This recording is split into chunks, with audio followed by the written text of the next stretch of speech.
प्रेष्ठं प्रियेतरमिव प्रतिभाषमाणं कृष्णं तदर्थविनिवर्तितसर्वकामा नेत्रे विवृज्य रुदितोपहति किंचिन् संरम्भगद्गिरो ब्रुवतानुरक्ता। श्री कृष्ण ने गोपिकाओं से कहा कि तुम अपने घरों को वापस चली जाओ। रात का भयंकर समय है, भयंकर पशु घूम रही हैं, घर वाली तुम्हारी चिंता में होंगी, बछड़े दूर रंभा रहे होंगे, तुम्हारे अपने बच्चे तुम्हारी गोद में आने को लालायित होंगे। जो भी महिलाओं का काम अपने पति और उसके संबंधियों की सेवा करना है, न कि अन्यत्र विचरण करना। अगर मेरी बात करूँ कि तुम बुद्ध भगवान के पास आई हो, तो मेरी प्राप्ति तो मेरे दर्शन से, मेरे ध्यान से, मेरे स्मरण से, इन बातों से हो जाती है। वर्तमान में तुम्हें व्रज में वापस चले जाना चाहिए। श्री भगवान का ये अप्रिय भाषण सुनकर गोपिकाओं के चेहरे मलाल हो गए, उदास खिल गए, उनकी आशा डूब गई।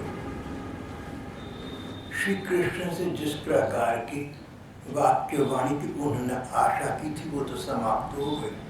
प्रत्युत उसके प्रतिकूल श्री कृष्ण ने वार्ता की थी। इस बात से गोपिकाओं का दिल बहुत दुखी हुआ, रो पड़ी। फिर धीरज धारण किए, संरंभ गद्गिरो ब्रुवतानुरक्ता, और गदगद कंठ से, रुंधे हुए कंठ से, रोते कंठ से गोपिकाओं ने कहा कि प्यारे कृष्ण, इस प्रकार की बातें तुमने कैसे सोची, कैसे कह दी? मैवं विभोर्हति भवान कदितुं नृशंसम्। हे विभो, हे कृष्ण, तुम तो सर्वव्यापक हो, घट घट की बात जानते हो, अणु अणु में व्याप्त हो। ऐसी स्थिति में तुम्हें इस प्रकार के कठोर वाक्य हमारे प्रति तो नहीं कहनी चाहिए थी। तुम जानते हो संत्यज्य सर्व विषयान, संसार के और शरीर के दोनों के सभी सुख भोगों का त्याग करके हम तुम्हारे चरणों में आएंगे। भगवत प्राप्ति के लिए ये बात बड़ी महत्वपूर्ण है। न तो संसार के सुखों की कामना रहे और न शरीर से प्राप्त होने वाली शारीरिक सुखों की कामना रही। गोपिकाओं ने दोनों का विसर्जन कर दिया था। गोपिकाओं में सुख भोगों की कामना ही नहीं रही थी। शरीर तो यंत्रवत काम कर रही थी। जैसे रेडियो बोलता है तो रेडियो को नहीं पता कि मैं बोल रहा हूँ।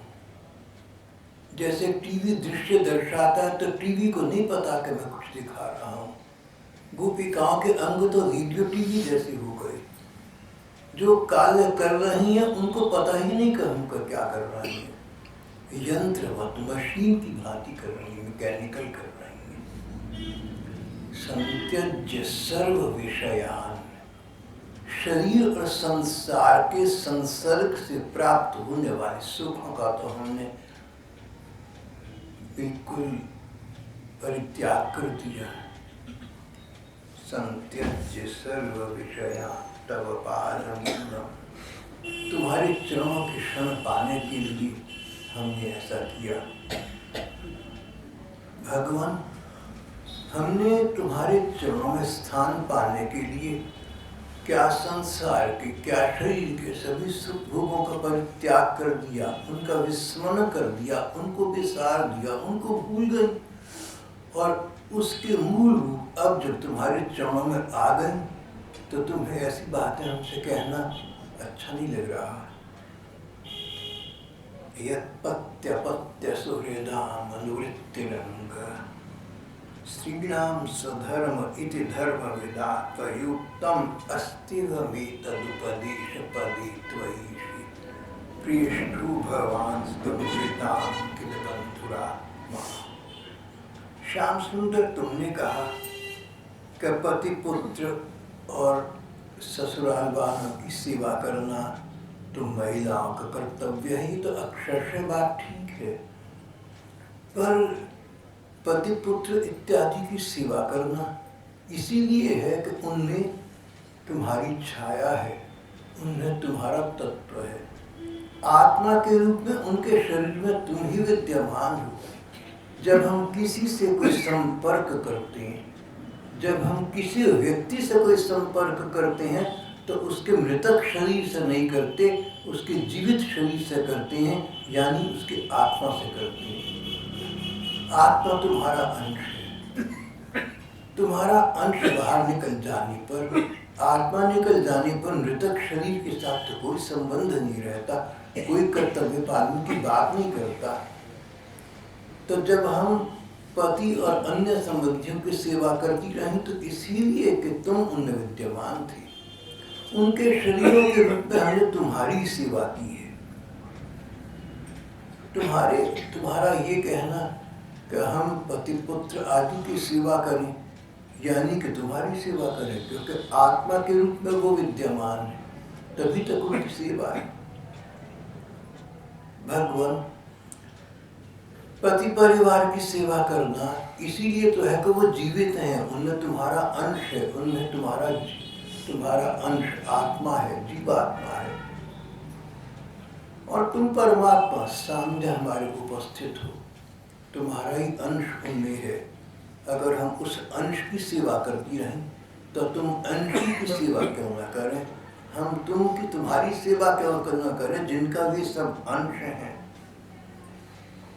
कुर्वन्ति हि त्वयि कुशला स्व आत्मनित्य प्रिय पतिसुतादि विरार्ति दैक्यम। विवेक से काम तो अगली बात विचार में आती है। जो विवेकवान व्यक्ति है, जो समझदार व्यक्ति है, जो अकल से काम लेता है, वो तुम्हारी ही सेवा करता है। वो संसार के संबंधों की चिंता नहीं करता। संसार के संबंधी तो पति सुत इत्यादि संसार के जितने संबंध दुख देने वाले हैं, आर्ति दही, ये तो सब कष्ट देने वाली है। अगर घर के लोग अच्छे हैं वर्तमान में, तो हमारी उनके प्रति मोह ममता होगी, और हम अगले अनेक जन्म इसलिए लेंगे कि हमने उस मोह ममता को निभाना है। और अगर बुरे हैं तो प्रत्यक्ष में ही दुख दे रहे हैं।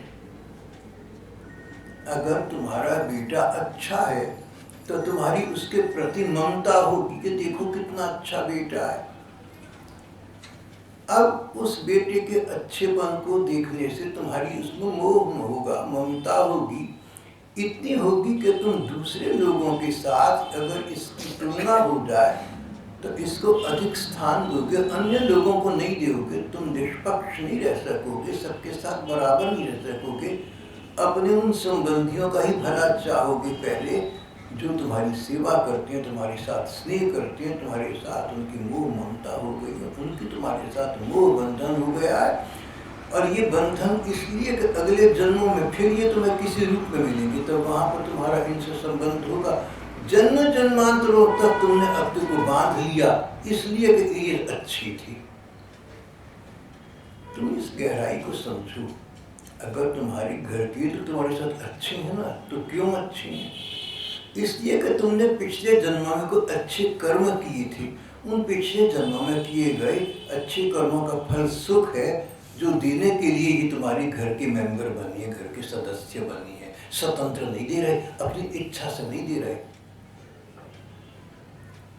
जो लोग तुम्हें आज सुख दे रहे हैं, घर के लोग हैं, बाहर के लोग हैं, ये देने में निमित्त बन रहे हैं, देने का बहाना बन रहा है। नहीं तो ये पुण्य, तो ये सुख तो तुम्हारी भाग में लिखा हुआ है, तुम्हारे पूर्व कर्मों का फल।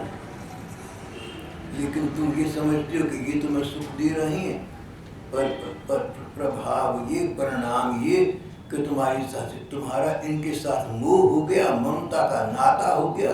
तुम अपने घर वाली सोचते हैं, घर के प्रियजन ही हर समय सोचते हैं। अगले जन्मों में उस बंधन सूत्र में तुम उनके साथ फिर बंध गए, ये जन्म जन्मांतर चलते रहेंगे। पुनरपि जननम पुनरपि मरणम पुनरपि जननी जठरे शयनम इति परिभावय सर्वम सारम सर्वम त्यक्त्वा स्वप्न विचारम भज गोविंदम भज गोविंदम। ये मोह माया के नाते त्याग दो, मोह के बंधन को विसर्जन कर दो, सच्चाई को समझो, जन्म जन्मांतर के अपने सुख का विचार करो और फिर भज गोविंदम, फिर तो तुम श्री कृष्ण का भजन करो जो सदा सदा की तुम्हारी अपनी है। आज भी अपने हैं, पहले भी यही अपने थे और अगले जन्मों में भी यही होंगे अपने।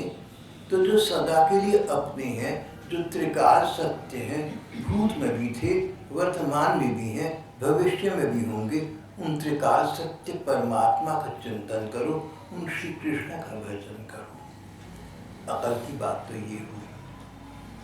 जो घर वाले सुख देते हैं, हम उनके माया मोह में फंस जाते हैं, उनका पक्ष लेने लगते हैं, दूसरों के साथ निष्पक्ष नहीं रह पाते और ये बंधन हमें अनेक जन्मों के लिए बांध देते हैं और संसार में बार बार लाते डूबोते हैं, संसार सागर में हमें डुबाते उतराते रहते। इससे बचना चाहिए। यही कारण है कि बहुत बड़े बड़े महापुरुष थे, घर गृहस्थी को छोड़कर सन्यासी विरक्त हो गए, परमात्मा के चिंतन में लग गए। कईयों ने तो जन्म से ही विरक्ति का, संन्यास का आश्रय ले लिया, तो वही लोग धन्य है। घर के मोह बंधन में न फंसना।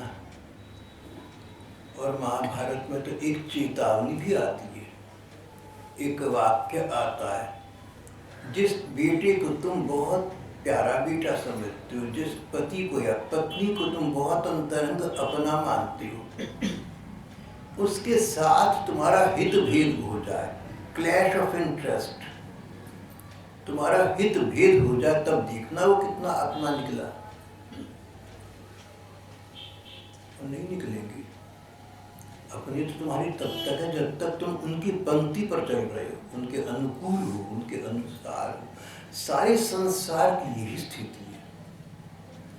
तो संसार में जो लोग हमें सुख देते हैं, अपने परिवार के लोग या इष्ट मित्र, ये भी दुख ही देने वाले हैं। कारण इनके साथ हमारे मोह का बंधन हो गया, इनको लेकर हम पक्षपात करने लगे, जन्म जन्मांतर के लिए इनके साथ बंध गए। इससे बड़ा दुख क्या होगा। और जो घर के लोग वर्तमान में हमारा तिरस्कार करते हैं, अपमान करते हैं, हमारा ध्यान नहीं देते, ये तो स्वतः सामने ही कष्ट दे रही हैं। भाव ये कि संसार के संबंध कष्ट देने वाली हैं, भगवान के साथ संबंध बनाओ, वो सुख देने वाले हैं। संसार के साथ, परिवार के साथ व्यवहार अच्छा करो, प्यार का करो। इसलिए नहीं कि वो करते हैं, वो न करें। अगर घर वाले तुम्हारे साथ अच्छा व्यवहार न करें, अच्छी वाणी न बोले, तो भी तुम अच्छी वाणी बोलना, तुम अच्छा व्यवहार करना, क्योंकि तुम उनके रूप में भगवान के साथ ही व्यवहार कर रहे हो। भगवान इस बात को जानते हैं, वो इस बात का तुम्हें सुंदर फल प्रदान सदा सदा करें। और अंदर से बाहर से व्यवहार में, वाणी में सबके साथ खूब अच्छे रहो। और अंदर से इस बात को याद रखो कि ये संसार तो नाटक है, ये तो धर्मशाला है, ये तो रेलगाड़ी का खाना है, किसी स्टेशन पर उतरे और सारे रिश्ते नाते खत्म, पिछले समाप्त हो जाएंगे।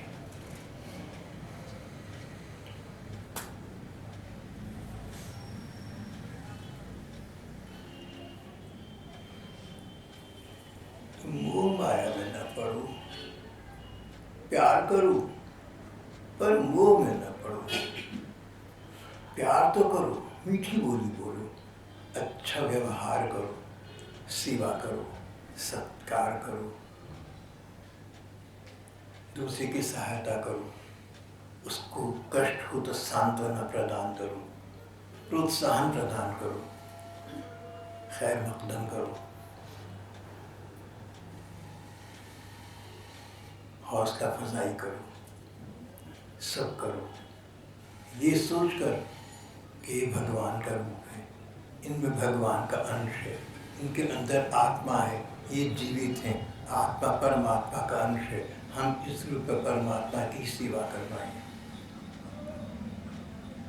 इस श्लोक की व्याख्या करते हुए बड़े बड़े महात्मा कहते हैं कि जैसे कोई पति तथा पत्नी अपने पति का चित्र लेकर उसको पूजती रहे, और पति देव वापस परदेश से आ जाए तो चित्र छोड़कर पति देव की सेवा करती है। ऐसे संसार परिवार की सेवा तो करो, पर प्रधानता परमात्मा को दो। भगवान सामने आ जाए तो जिन भगवान का एक अंश उनको छोड़कर अब इन अंशी भगवान की सेवा करनी है। श्री कृष्ण तुम ऐसा न कहो कि हम घर परिवार की सेवा करें तुम्हें छोड़कर। देखो तुम्हें छोड़कर कोई अपना नहीं है।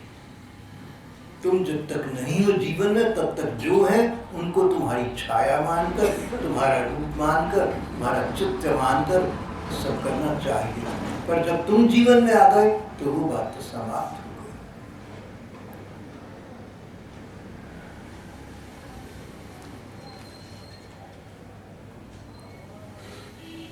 तन्नः प्रसीद परमेश्वर मास्म छिन्द्या आशां हृतां त्वयि चिरादरविन्दमिन्द्र।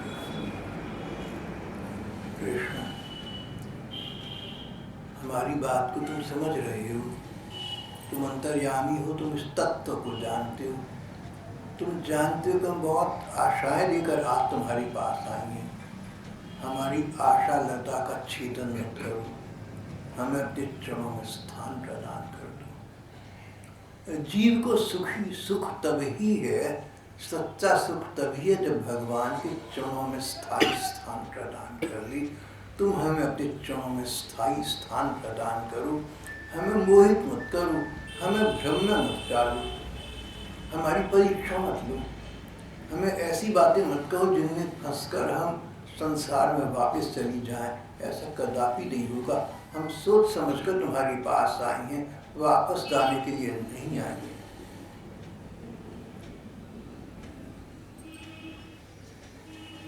हमारा मन कभी था घर में लगा हुआ था, पर सच बात ये कि तुम्हारी लीलाएं देखी, तुम्हारा प्रेम देखा, सच्चाई को समझ लिया, मन समझ गया कि श्री कृष्ण ही सर्वस्व है, भगवान ही सब कुछ है, भगवान ही नाता निभाने वाली है। संसार तो 4 दिन की चांदनी है। और तुमने हमें चरणों में स्थान भी दिया, तुमने हमें बार बार सांत्वना दी, बार बार आश्वासन दिया, बार बार हमारी रक्षा की, हमारी सहायता की।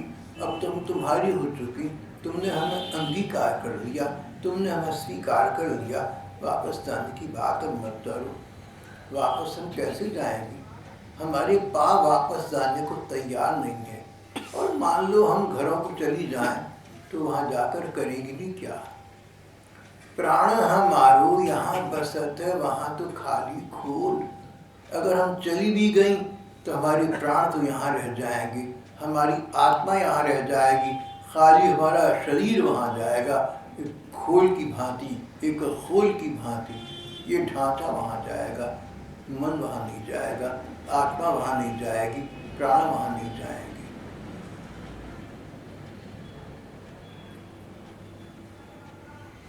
पादौ पदम न चलतस्तव पादमूलात् यामः कथम। कैसे जाएं? यामः कथम व्रजमथु। अब हम घर वापस कैसे जाएं? करवांग किम वा, वहाँ जाकर क्या करेंगे हम? बस खाली, सब कुछ फीका, ऐसा लगेगा कोई काम ही नहीं है। तुम्हारी प्राप्ति एक बार हो चुकी, तुम्हारा संस्पर्श एक बार प्राप्त हो चुका, तुम्हारा साक्षात दर्शन हो चुका, तुम हमें स्वीकार कर चुके। हमारा तो घर से नाता टूट चुका। जैसे जागने पर स्वप्न से नाता समाप्त हो जाता है, ऐसे तुम्हारे चरणों में स्थान प्राप्त करने पर घर परिवार संसार अपने शरीर तक से हमारा नाता टूट गया। अब तो ये शरीर भी अपना नहीं लगता। अगर ये शरीर तुम्हारे काम आए तब तो अपना, नहीं तो इतने घोड़े शरीर को भी रखकर हमने क्या करना है? तो शरीर से भी मोह नहीं रहा।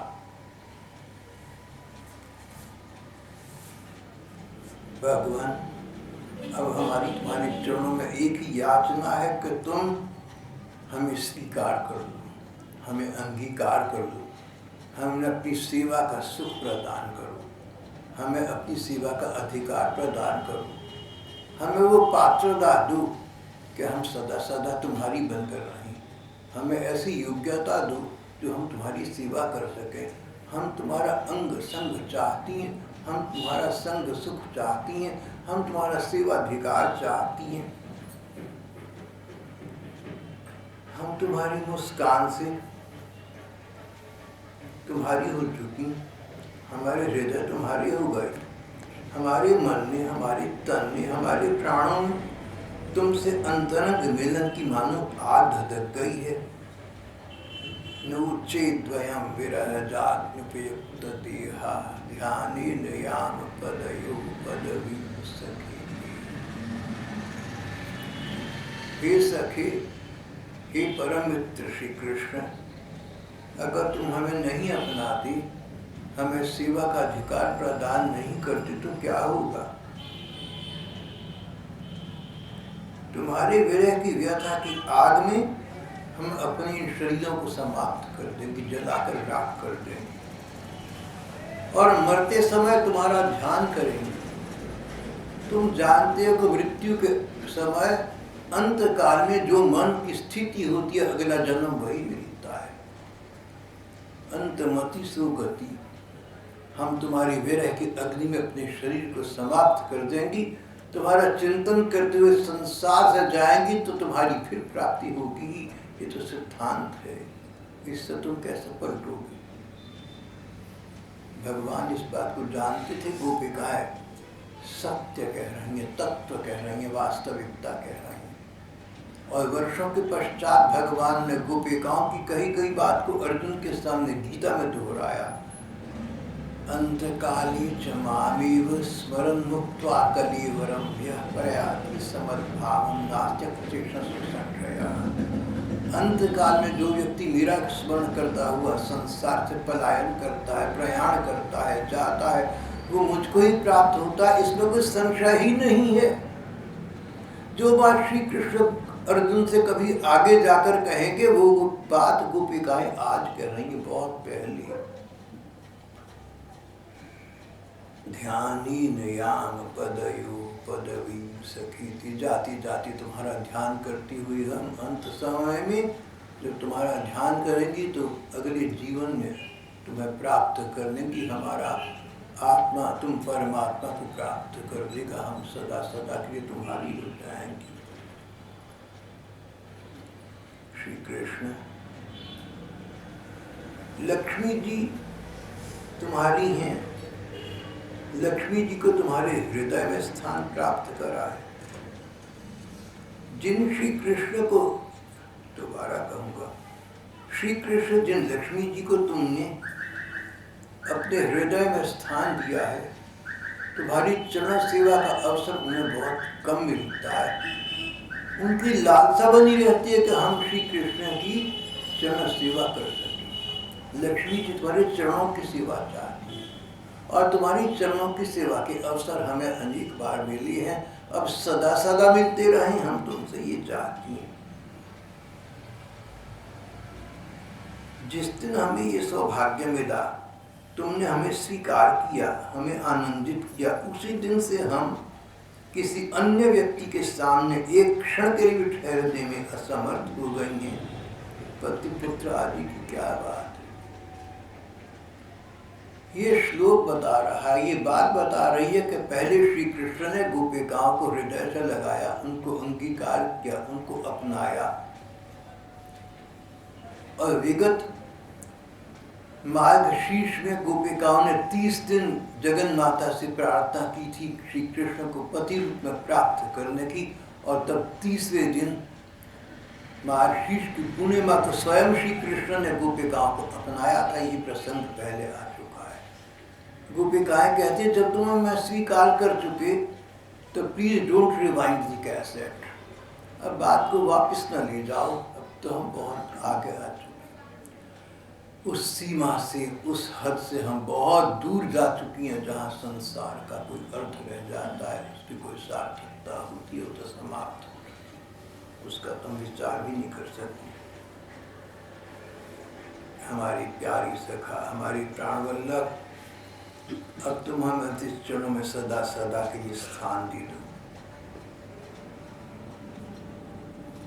यहाँ पर देखिए एक बात, गोपिकाएं कहती है, श्री कृष्ण लक्ष्मी जी को तुमने अपने हृदय में स्थान दिया और वो चाहती तुम्हारे चरणों की सेवा है। यानी लक्ष्मी जी तुम्हारी पत्नी है। लक्ष्मी जी भगवान विष्णु की पत्नी है, ये तो सभी जानती हैं। तो यहाँ पर एक बात स्पष्ट हो गई, गोपिकाएं जानती हैं कि श्री कृष्ण भगवान विष्णु हैं। भगवान की पत्नी लक्ष्मी जी हैं, लक्ष्मी नारायण, जो भगवान नारायण के रूप में नार में अयन करते हैं, समुद्र में तब रहते हैं जब महाप्रलय हो जाती है। एक तो होती है प्रलय, एक होती है महाप्रलय। भागवत में आगे जाकर ये वर्णन आता है। आप लोगों ने भागवत पहले कई बार पढ़ी सुनी है, शायद आपको पता हो। एक प्रलय तो वो है जिसमें सारे ब्रह्मांड तो समाप्त हो जाती हैं, लेकिन शिव जी, ब्रह्मा जी इत्यादि देवता फिर भी रह जाते हैं। ऐसी 4 प्रलय होने के बाद फिर एक महाप्रलय होती है। उसमें शिव जी, ब्रह्मा जी भी भगवान में लीन हो जाते हैं, परमात्मा में लीन हो जाते हैं। उस महाप्रलय में महासागर में एकमात्र भगवान नारायण रह जाते हैं, जो शेष शैया पर विश्राम करते हैं। शेषनाग जिनकी सेवा में रहती हैं, कहते हैं ये शेषनाग भगवान राम के समय लक्ष्मण जी के रूप में सेवा करने आए थे। यही शेषनाग अब भगवान कृष्ण के साथ बड़े भैया बलराम जी के रूप में आए हैं, ऐसा ग्रंथ कहते हैं। शेषनाग जब महाप्रलय हो जाती है तो उस समय शेषनाग बने रहते हैं, इसलिए कि भगवान की सतत सेवा में रहते हैं। इसीलिए शेषनाग को अनंत भी कहा गया है।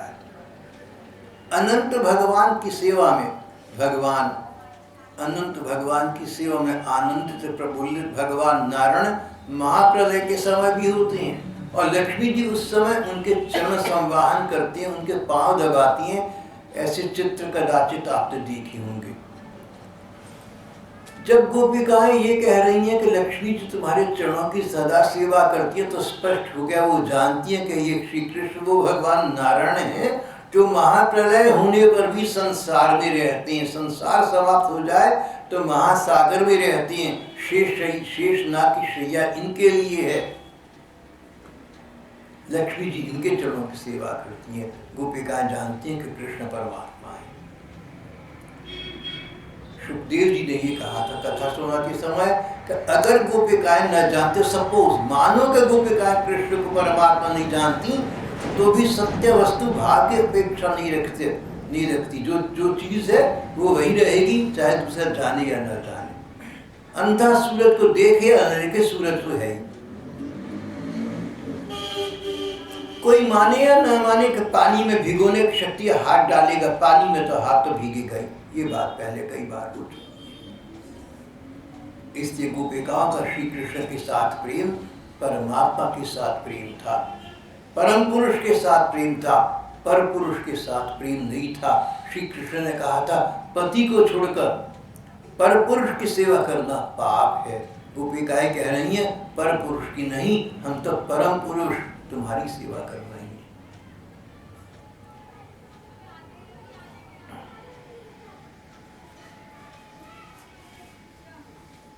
जब प्रेम का लक्षण है, जब प्रेम में प्रियतम की प्राप्ति नहीं होती,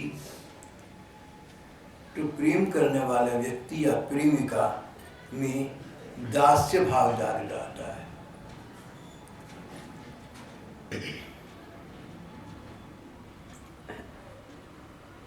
ना से हाँ कुछ तो मिले, something is better than nothing. कुछ ना मिलता हो तो थोड़ा बहुत जो मिलता है वही सही।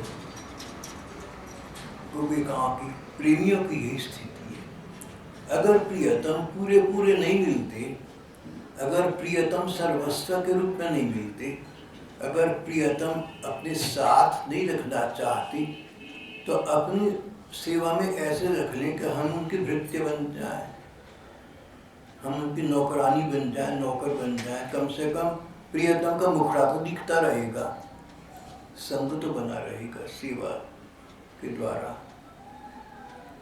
एक पद में बाद में किसी कवि संत कवि ने लिखा, चल सखी सौतन के घर जई हैं। सखी श्री कृष्ण तो द्वारका चली गए, उन्होंने अनेक विवाह कर दिए, सो अच्छी बात है, अब वापस तो आए नहीं, आएंगे भी नहीं, लेकिन आंखों को उनके दर्शन की प्यास है।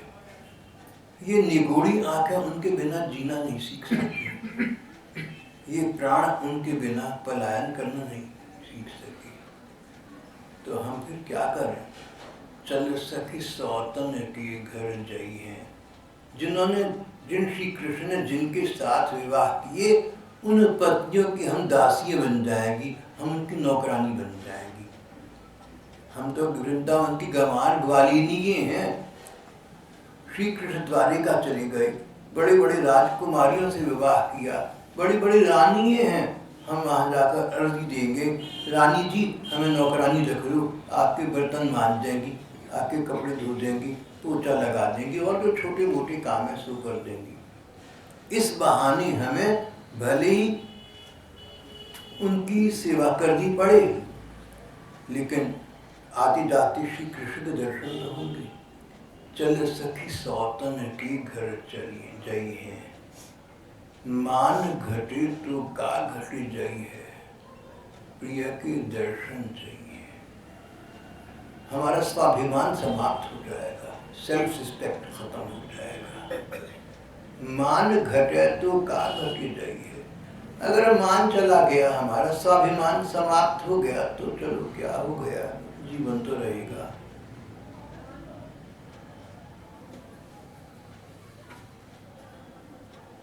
हमें तो प्रियतम के दर्शन चाहिए किसी भी मूल्य पर, जैसा हमारे युग की मीरा पगली ने कहा था।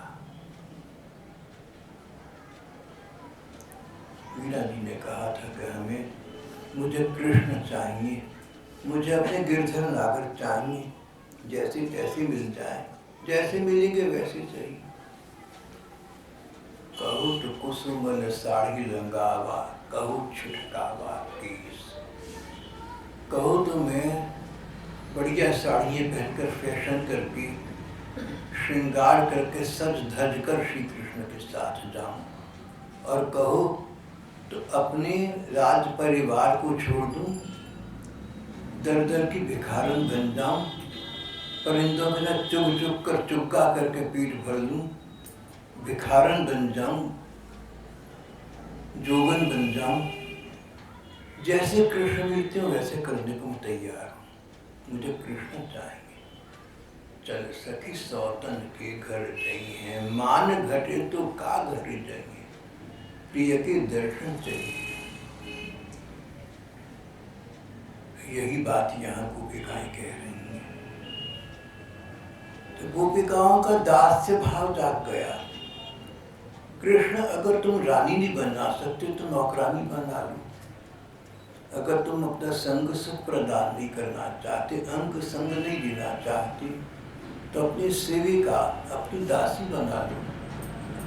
भगवान, तुम भगवान हो, तुम परमात्मा हो। जिन साधारण लोगों ने तुम्हारे चरणों की शरण ली, उनको तुमने अपना लिया, उनको स्वीकार कर लिया। उन्हीं भक्तों की भांति आज हम तुम्हारे चरणों की शरण में आ गए हैं। अब तक के भक्तों ने तुम्हारे चरणों की रज लेकर तुम्हें प्राप्त, तुम्हारी सेवा को प्राप्त किया है। उन्हीं भक्तों की भांति हम तुम्हारे पास आई हैं। हम कोई विशेषाधिकार नहीं चाहती।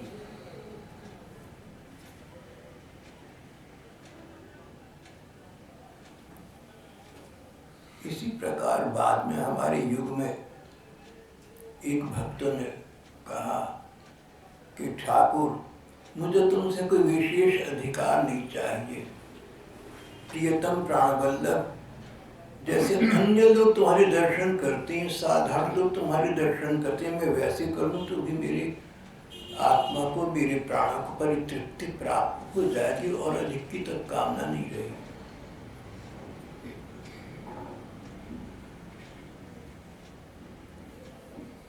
जैसे मंदिर में दर्शन का समय होता है, द्वार खुल जाती हैं, तो दर्शनार्थी दर्शन सब कर लेते हैं, सब बराबर है, सब कर देते हैं।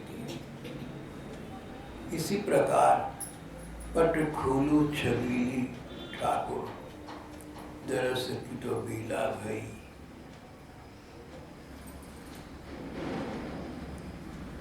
ठाकुर पट खुलने का समय हो गया, दर्शन देने का समय हो गया।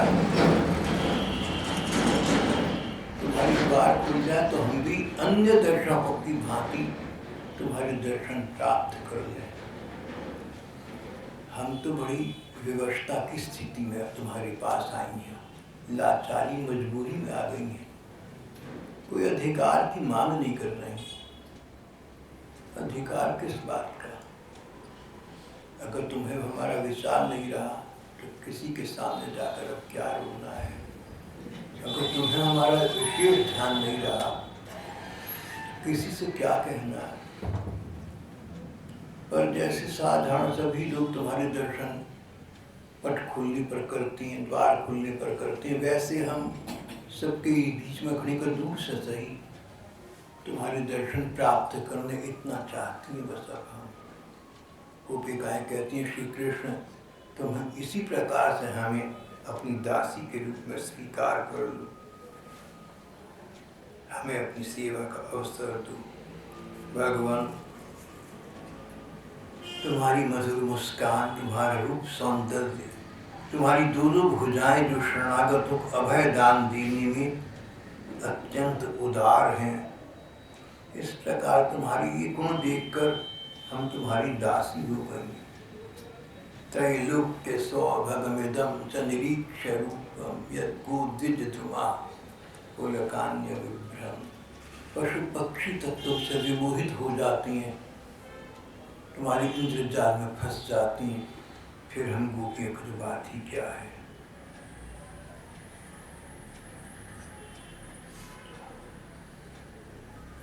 और अंत में व्यक्तम भवान व्रज भयार्ति हरो विजातो देवो यथादि पुरुष सुरलोक भोक्ता।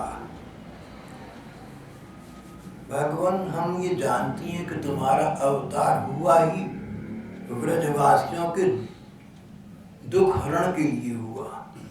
तुम्हारा अवतार व्रजवासियों को सुख देने के लिए और उनके दुख हरण करने के लिए तुम आए हो। भगवान तुम आए ही इसलिए हो कि अपने नित्य धाम में बैठे बैठे अपने भक्तों को अपने संग का सुख तुम प्रदान नहीं कर सकते। तुम्हारा अवतार इसलिए नहीं हुआ कि दैत्यों का वध करना है, वो तो तुम बैठे बैठे वहीं से कर सकते थे, संकल्प शक्ति से कर सकते थे, मानो कोई रिमोट कंट्रोल से कर दे। तुम इसलिए यहाँ नहीं आए हो कि तुमने धर्म की स्थापना करनी है और अधर्म का ह्रास करना ही, तो जहाँ तुम थे वहीं से कर सकते थे। अपने प्रेमियों को अपनी सेवा संग का सुख प्रदान करने के लिए तुम्हें स्वयं आना पड़ा, इसलिए तुम आए हो, ये बात हम जानती हैं। इसलिए हम तुमसे कहती हैं, तन्नो निधे कर पंकज मार्ग बंधो तब तस्तनी करीना। हम तुम्हारी प्रेयसी न सही, तुम्हारी वृत्या सेविकाएं सही, तुम्हारी कृत दासी खरीदी नौकरानी सही, अपने कोमल से चरण पांव, तुम्हारे कोमल से हाथ, हम तुम्हारे अभाव के दुख में तकलीफ पा रही हैं। तुम तो दीन दुखियों की सेवा सहायता करती हो, तुम तो अनाथ नाथ हो, दीन दयाल हो। ऐसी स्थिति में तुम अपने हमारे तन पर, हमारी मन पर, हमारे सिर पर, हमारे हृदय पर, हमारे कंधे पर हाथ रखकर अपने कोमल कर कमल की छाया हमें प्रदान करके हमारे तपते हुए, हमारे संतप्त जीवन को शीतलता प्रदान करो। श्याम सुंदर, हम तो तुम्हारी आ गई। अपनी दासियों के हमारी वक्षस्थल और सिर पर अपनी कोमल कर कमल रखकर इन्हें अपना लो, हमें जीवन दान दो। श्याम सुंदर, हम तुम्हारी हैं, तुम्हारी हैं, तुम्हारी हैं। इति विप्लवितम तासां श्रुत्वा योगेश्वरेश्वरा। योगेश्वरेश्वरा, योग के ईश्वरों के ईश्वर, योग के ईश्वर शिव जी, उनके भी ईश्वर तुम हो। बार बार आपको ये स्पष्ट हो रहा है कि गोपिकाएं जानती हैं कि कृष्ण परमात्मा है। अरे शिव जी से बड़ा कौन होगा? शिव जी स्वयं ईश्वर माने गए हैं, तुम उनके भी ईश्वर हो। योगेश्वर ईश्वर इति विक्लवितम, विकल होकर, व्याकुल होकर गोपिकाओं ने इस प्रकार कहा। जब श्री कृष्ण ने, योगेश्वर ईश्वर ने, योगियों के ईश्वर श्री तत्व पर राज्य करने वाले श्री कृष्ण ने गोपिकाओं की ये दिल के दुख की वाणी सुनी। प्रहस्य सदयम, मुस्कुराकर, सदयम दया करती हूँ, उनको दया आ गई। अरे भोली भाली वृंदावन की गोपिकाएं थी बेचारी, इनके साथ इतना प्यार लाड़ किया मैंने और अब इनको ऐसे कह दिया, इनका कितना दिल दुखी हुआ है। अब श्री कृष्ण का अपना दिल पसीज गया, भक्तवत्सल ठहरी। प्रहस्य सदयम, उनका हृदय दया से अभिभूत हो गया। अब अधिक उनको उपदेश न दे सके तो मुस्कुरा दिए। मुस्कुराना ये दिखाने के लिए कि मैं तुमसे प्रसन्न हूँ, तुम्हारी बात ठीक है। मुस्कुराने कई अर्थ हैं। मुस्कुराने का एक अर्थ है दूसरे की बात को मान जाना, ये कहना तेरी बात ठीक है। मुस्कुरा दिए यानी गोपिकाओं तुम ठीक कहती हो, मैं तुम्हारी बात को सच जानता हूँ, सच मानता हूँ, मैं तो उसका अनुमोदन करता हूँ। सिर्फ शब्दों से नहीं कहा, व्यवहार में करके दिखाया। गोपी आत्मा रामोप्यरी रमन, गोपिकाओं के साथ उन्होंने प्रेम क्रीड़ा करनी आरंभ कर दी। किसी गोपिका के हाथ को पकड़ के खड़ी रही, किसी गोपिका के कंधे पर हाथ रख दिया, किसी के मुंह से मुंह रगड़ दिया, किसी को देखकर मुस्कुराने लगी, किसी को गले लगा लिया, किसी को हृदय से लगा लिया। श्री कृष्ण सबके साथ प्रेम लीला की। सुखदेव जी कहती हैं कि देखो विचित्र बात, श्री कृष्ण ने गोपिकाओं के साथ इस प्रकार प्रेम रमण किया, प्रेम लीला की, और अपने आप मन ही मन आत्मा राम, कोई संबंध ही नहीं किसी से, दूर से के सुख के लिए जो ठीक हुआ कर दिया, अपने को कोई लेना देना नहीं है। गोपिकाओं को भगवान ने लिपटा लिया, लाड़ किया, प्यार किया, सब कुछ कर दिया। और न तो बाद में विचार आया न पहले विचार आया, दो बातें अलग अलग। हमने एक व्यक्ति से सुख पाया, बाद में सोचा कल को भी मिलेगा, हमने कल बना लिया, टुमारो बना लिया, सपना लिया कल को भी होगा, और कल को वो सुख ना मिला तो दुख मिला। कल कितना सुख मिला था, आज नहीं मिला। दो कल बना लिए, अंग्रेजी में कहते टुमारो और यस्टरडे। एक आने वाला कल सपना बनाया, आज सुख मिला, कल भी मिलेगा, याद रही सुख की, बार बार याद आई। और जब कल आया, देखा वो सुख नहीं मिला, तो बीते कल की बात याद आई, कल तो सोचा था मिलेगा, कल तो मिला था, आज नहीं मिला, दुख पाया।